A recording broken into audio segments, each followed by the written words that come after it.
Yes, Simran, I am audible to you. Yes, sir. Yes, video on कीजिए आप. Give me a second, sir. I'll just put your phone, maybe.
Hello, sir.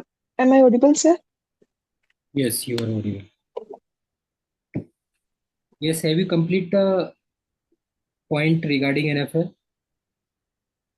I haven't read much, but yeah, I opened the PDF.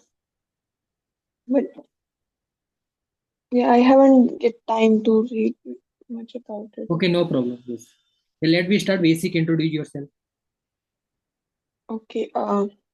Good evening, sir. Myself, Simran.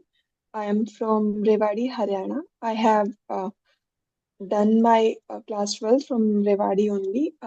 I have completed my class 12 with 97 percentile in PCM and with a perfect score of 100 in chemistry. Then I have done my graduation from uh, Hindu College, University of Delhi. After that, I have given the JAM exam. Then I get admitted to Indian Institute of Science for as a PhD student. So currently, I'm a PhD student, third year PhD student in Indian Institute of Science. Yes, good. Yes, Simran. Your name is Simran. What the meaning of your name? Any antonyms, synonyms in your name? Uh, the name Simran is derived from a Punjabi word which is Sumiran, which means to remember. So the meaning of my name is to remember. If we go by the like in English, if we go as an antonym, then maybe to forget we can say it as an antonym for my name. Yes, good. Next is what's your strength and weakness? Describe it. Sir, I'm a very hardworking student. From and from my childhood, I remain very connected to my studies, and which is reflected in my studies as well. And I love to know about my subject that can also be considered as my strength because I love my subject, so I like to explore more about the subject. So these are my strength, if you can consider. And about my weakness, if I'll say, then I'm a bit perfectionist kind of person. So uh, I don't get at ease until and unless I get an answer about the things which is like troubling me or which is like something I don't know. So these you can consider a bit of my weakness. So, yeah. Yes, good. Yes, you have qualified lot of exams like IIT-JEM, CSIR, GATE. Yes. Yes, sir. Yes. What is the meaning of Yeah, these I have. exams? Huh? What the purpose of these exams in our education system? Uh, Sir, basically, like, uh, if I talk from a broader perspective, then uh, it is like every institute or everything have uh, certain conditions that they can certain number of seats only with which they can like take students. So that is one of the thing that with this they can just uh, mm, take students which may be good at the studies or in that term. So maybe just to filter out the competition, that could be one thing to see or judge the capability of a student. That is the another reason behind the competitive exams, if I'll say. Yes, good. Next, move on. Point number two, your native place. Your district is Rewari, Haryana. Yes, how do you feel about your district? Describe it. Basic history. Uh, Rewari, as much as I know, like in history, uh, it have a contribution in terms of like there were freedom fighters which were from Rewari. So Sir Tularam was one of them. Even today, like Rewari contribute a lot in terms of army. Like from my area, every other house people are in the army. So even today, people are contributing towards the national security and all of those things. And in other sectors, if I talk about Rewari is well known for its brass market, so that is one of the thing.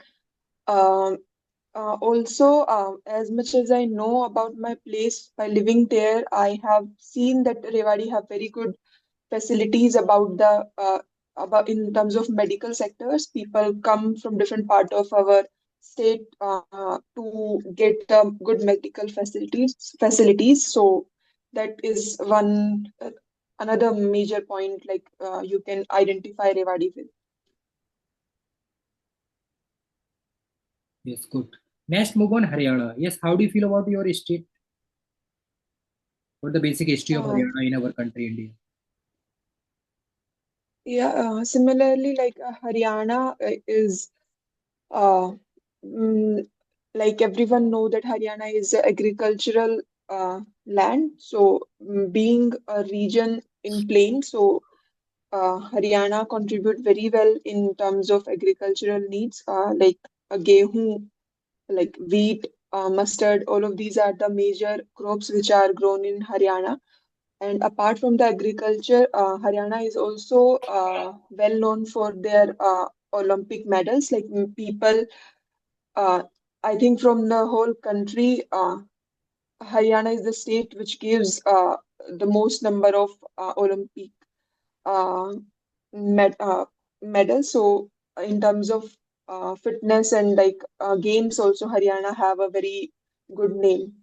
So, these are the things which I like to identify Haryana as.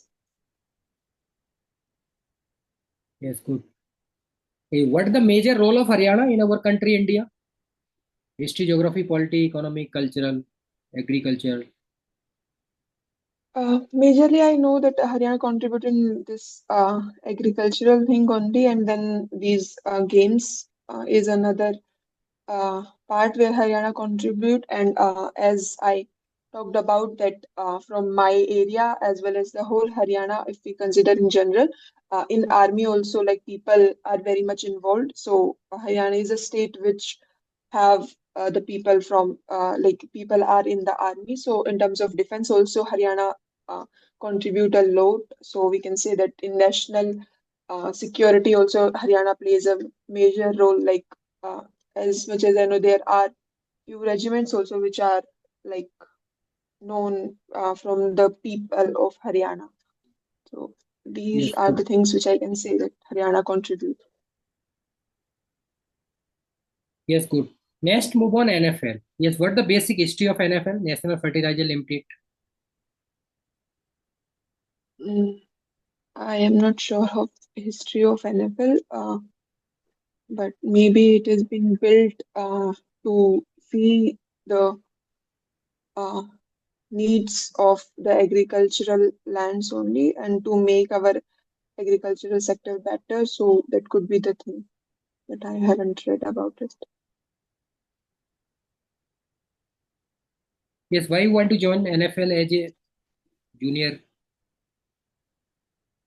If I be true to myself, then obviously it's a government job. So Yes. that is the major point why I'd like to be the part of it.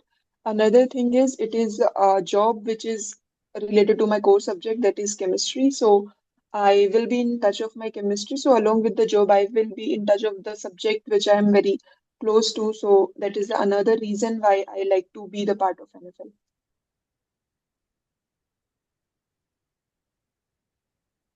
Yes, suppose if you get selected in this post, what do you do in your department?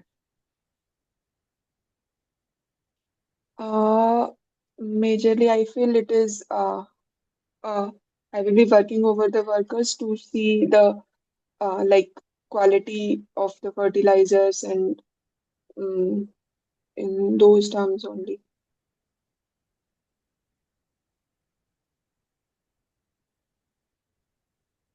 Yes, good. Next, move on your MSc project.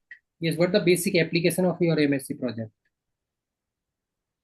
I basically worked on the photoluminescent materials, which can be used for the lighting applications.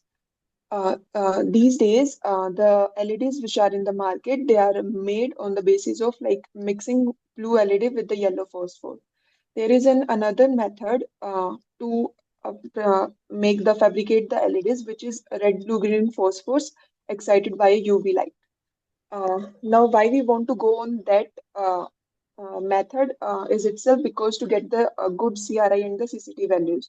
That is to be closer to the color of the sunlight. That's the purpose of LED fabrications, which is incomplete if we don't have any red component in any LEDs, which is lacking in these days LEDs. So we need to move on the red, blue, green phosphors. For that, we still are unable to achieve those things on a commercial level because of the fact that the red phosphors which are present in the market till now don't have much stability. Also, they degrade very fast.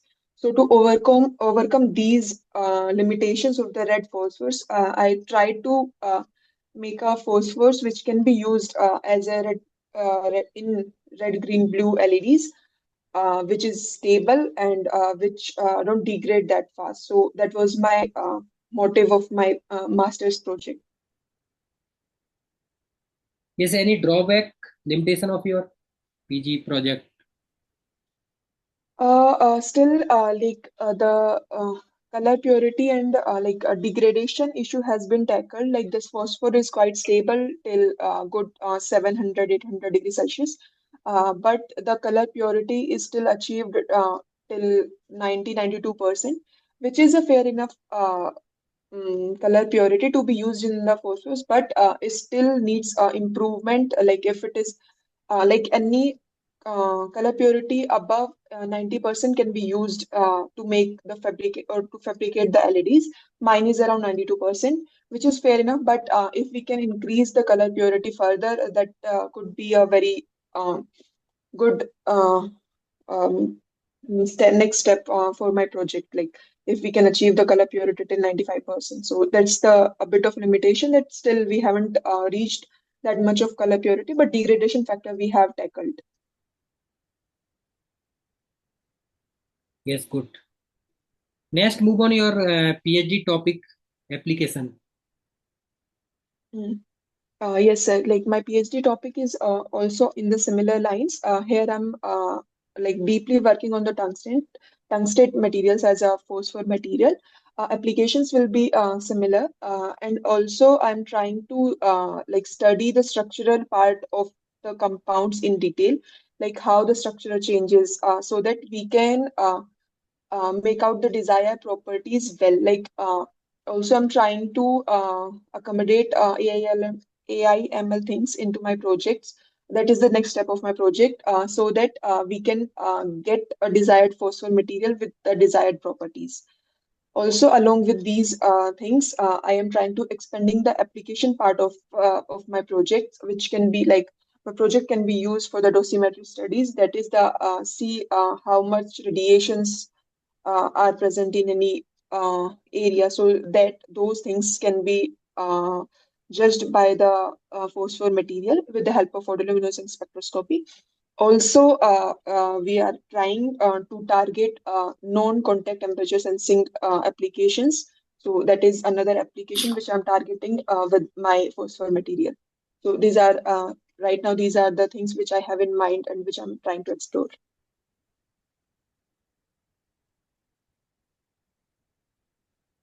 Yes, good.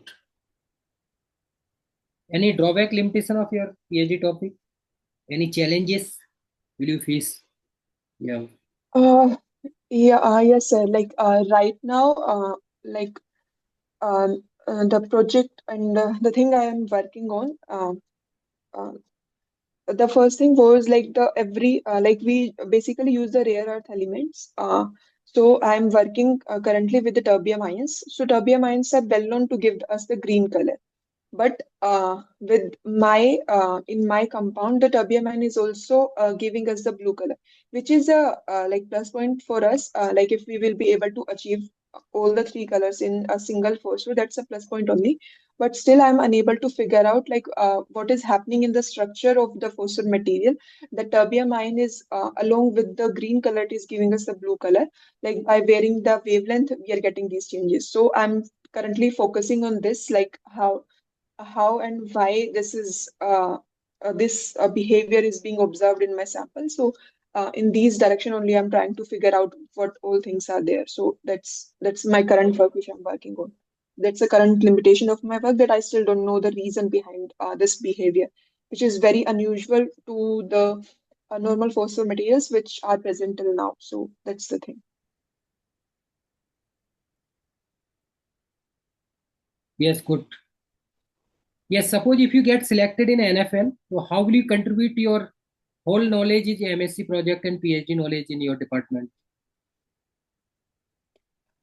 Sir, as I'm a PhD student currently, so I have a well good knowledge of handling the lab environment.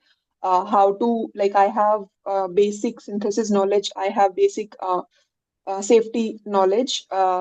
Also, I have been trained on different instruments. I don't know how much uh, instrumental knowledge I will be able to contribute here, but yeah, like I have knowledge of spectroscopy and all of those things. Even I have done many courses based on the instrument handling only. So in that way, I will be able to contribute, and I will be able to learn things quickly, as already I'm being a part of labs and all of those culture. So that can help me in like learning things faster and doing things in a systematical manner. So Yes, good. Yeah, next move on laboratory part. You talk about the laboratory. Yes, what the basic application of lab? labs are basically to carry out the experiments and to see things like happening in front of your eyes, your basically to use your textual knowledge in the real world. So that's the application we can say is of laboratories.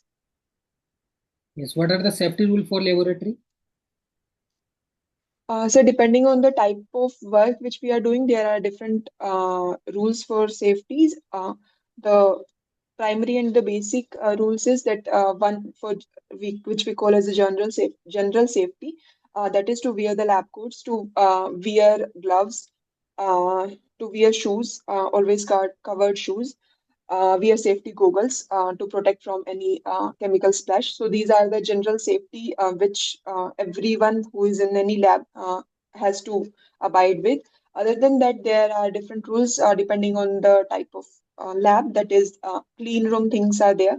So in that you have to be in a PPE kit, the whole PPE kit. So that is another thing. If any lab is dealing with the radiochemical things or materials, then they have to abide in that sense. So those are the other safeties which one have to uh, abide with. Yes, good. Next basic point is lab is qualitative, quantitative, volumetric, gravimetric, and instrumental analysis. Yes, what are the differences of these one? Qualitative and quantitative, if I'll broadly classify, then in qualitative, we are trying to know about the quality of the material. Quality means what is there in the material. Like if I have given any chemical, so what are the atoms or compounds which are being present in that material is what we call as the qualitative analysis. And quantitative analysis, if we talk about, then like how much any compound is present, that we call as the quantitative analysis. So volumetric studies and titrations we can call as the quantitative analysis, and with the help of instrumentation we can get to know about the qualitative things as well, so that we can see as a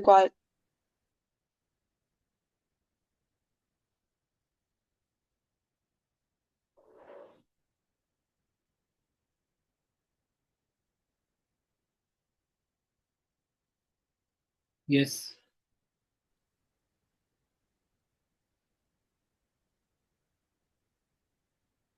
Yes, I'm audible. I think network issue from your side. yes sir, yes sir. Yes, carry on. Yes sir, so Yes, I yes. just Next, qualitative, quantitative is first basic part is elemental analysis. Yes, what is elemental analysis? Yeah, how to detect element in a lab, nitrogen, sulfur, halogen. so there are different tests which are there for different elements. I still haven't read about it, sir. I will read about it today for sure, all of these things. Functional group. Do you have any idea about the functional group? How to detect functional group in a lab? Mm, like I know a few of the things, but still I haven't read them in detail, so Okay, no I problem. have to. Yes. Next, a third point is volumetric analysis. Volumetric analysis is basic point is titration and indicator. What is titration? Titrations, like they are just basically to get to know how much any compound is there. So there are different type of titration, like acid-base titration, complexometric titrations, redox titrations.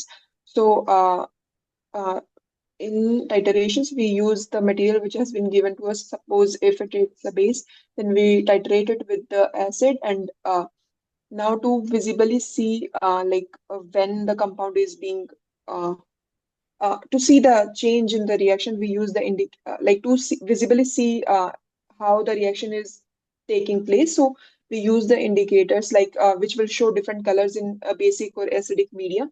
So with the help of that indicator, we can get to know about the endpoint, how much any substance is there. So that's the basic principle about the indicators and the titration.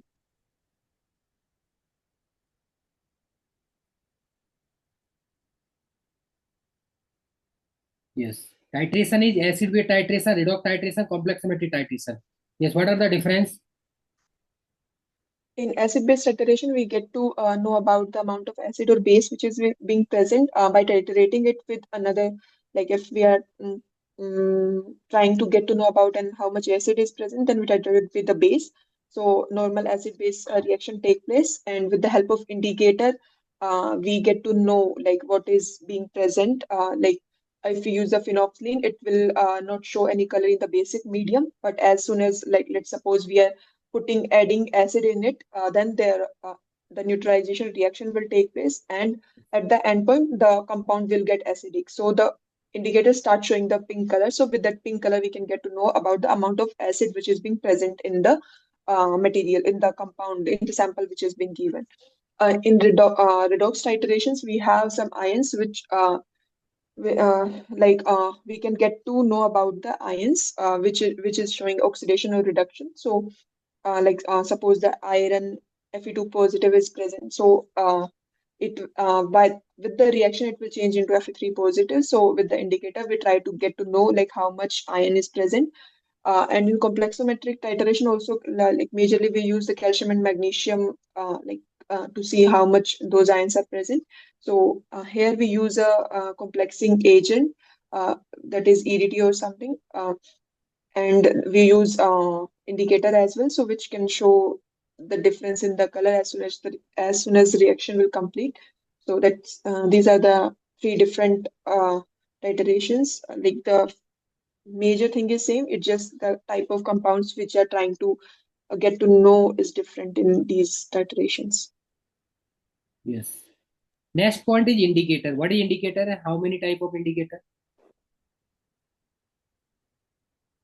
Indicator is basically the thing which can show us the change in the different state of a reaction. Like as I told earlier that phenolphthalein can be used. It shows different color in acidic and basic media. So that is the type of indicator. Like we can get to these are the compounds which can be used to like visually see like the endpoint we can say of a reaction. So it just to these are the compounds which are being added to see the change in the reaction which is being taking place. So they're different for complexometric titrations. We have EBT. Uh, so that is one of the indicators. So these on for redox titration, I think there is diethylamines indicator can be used. So these are different indicators we use for different type of reactions. Yes, acid base indicator, redox, metal ion indicator. Yes, no. Yes, sir. Yeah, next point number 4 is gravimetric analysis. Yes, what is gravimetric analysis? Sir, it is I'm not sure, but it is like a precipitation Yes. which is being formed at the end of the reaction. So with that, we get to know about the amount of the substance. So that is the gravimetric analysis. Yes. What is solution and how many type of solution? Solution is basically a homogeneous mixture of solute and the solvent. Depending upon the nature of solute and solvent, they are like the solution has been divided in many parts. We can say that if there is a liquid in liquid, like solvent is also liquid and solute is also liquid, uh, then that it will be one type of solution. So the example could be alcohol in water. Then we have like solid in liquid. That can be the NaCl in water. That is another type of solution. Then we can have gas in liquid. So that is another type of solution. Maybe uh, gas in liquid. Maybe dissolved oxygen can be one thing. I'm not sure about this example, but then we can have gas in solid that is like hydrogen absorb hydrogen on the metal surface. Then we can have air in like gas in gas, that is air is one of the example of it. We can have emulsion is one of the example. So there are different types of solutions which are known based on the type of solute and the solvents which is being present. Yes, good. Next point number 5 is instrumental analysis. What is instrumental analysis? Like depending on the different instruments, we are trying to get to know about the compound or thin film or whatever the material is known as the instrumental analysis. There are different instruments are known for different type of identification which you want to do. If you want to get to know about the unit cell and ABC parameter of that unit cell, then XRD can be one technique. If you want to know about the oxidation state in which the compound is being present in your material, then XPS can be a thing. If you want to see which type of compound is uh, like particles of the compound, like needle shaped or layered like compound, then SEM can be one thing. And to get to know about the thickness and all, SCM, you can use SCM also. AFM is there, so you can use those techniques. IR is there to get to know about the functional groups. UV is there. So these are the different techniques. NMR is there, which we use to identify our material. So, so these are the instrumental techniques we say that we use.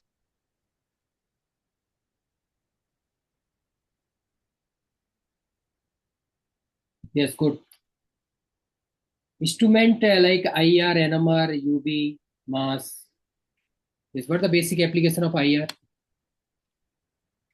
IR is basically to get to know about the functional group which is being present in our compounds. So based on the vibrations, like every bond have its unique vibration. So based on those vibrations, we try to get to know about the compound which is being present. We compare the data with the already present data. So with the vibrations, we try to gather information about the compound which is which is being formed. So that's the basic of IR technique.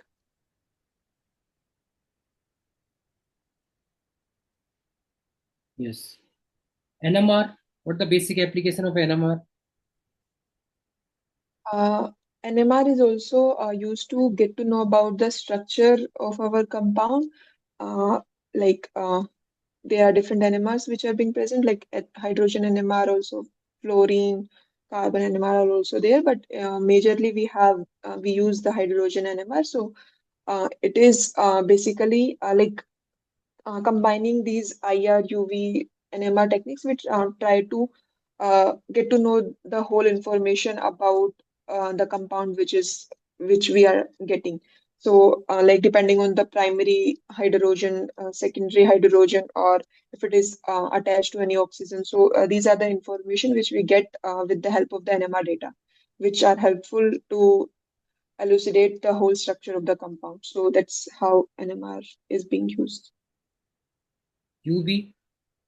What the basic application of UV is UV is basically in UV we get the information about the band gap which we use uh, to get to know about the information about our compound. So here we see the band gap of the compound, and that's how we get information about our compound.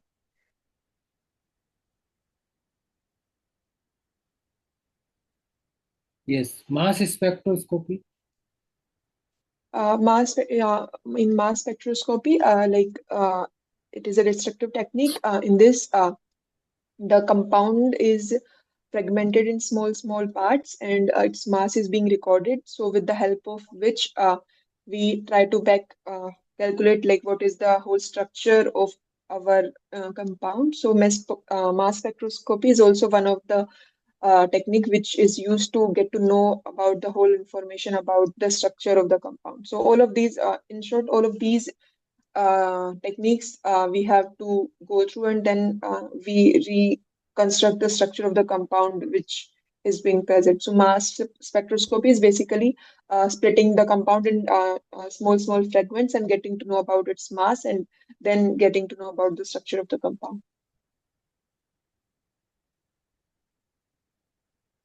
Yes, good.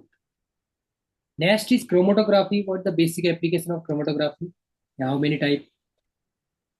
There are different type of chromatography, uh, chromatography is basically used to separate the compounds.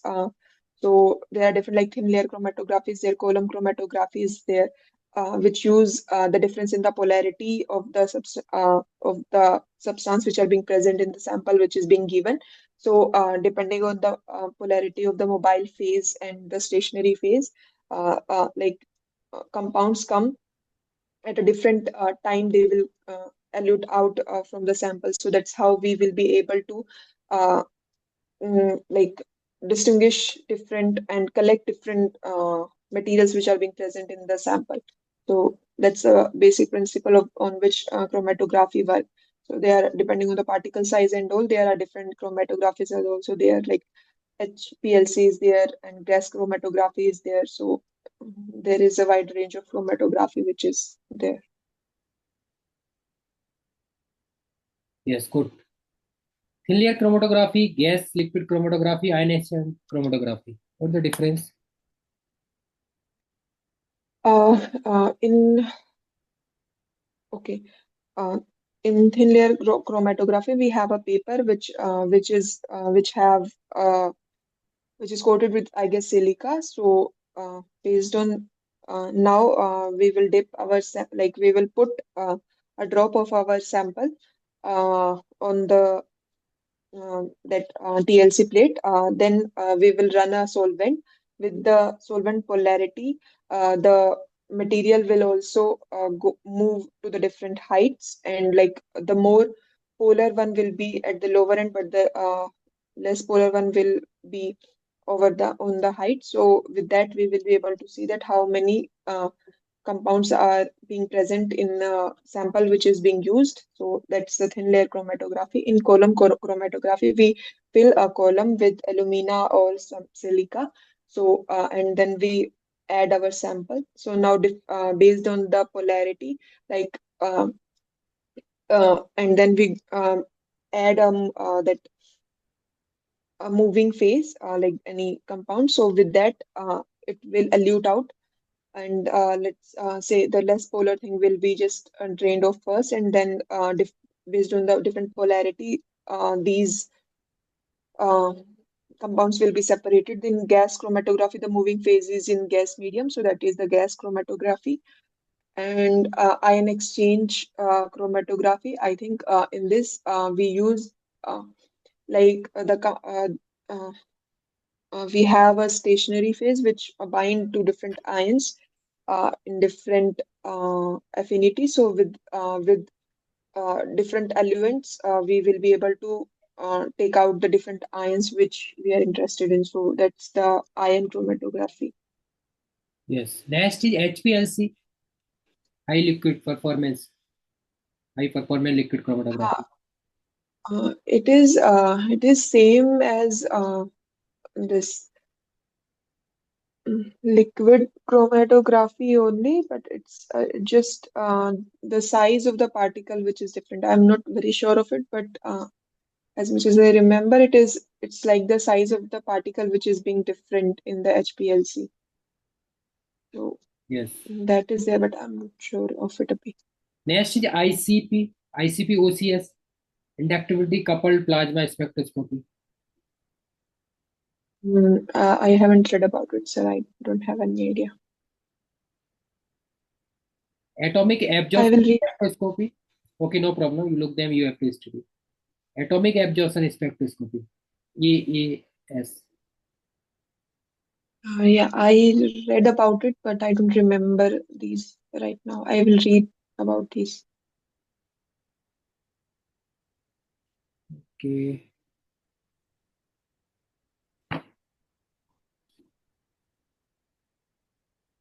Next one, urea. Do you have any idea what urea? What the basic application of urea? How to prepare? Majorly, okay, how to prepare? Uh, Maybe it's a reaction with ammonia and the carbon dioxide. That's how we prepare urea, but I'm not sure of it. And its application is majorly it is used in the fields to promote growth of the crops.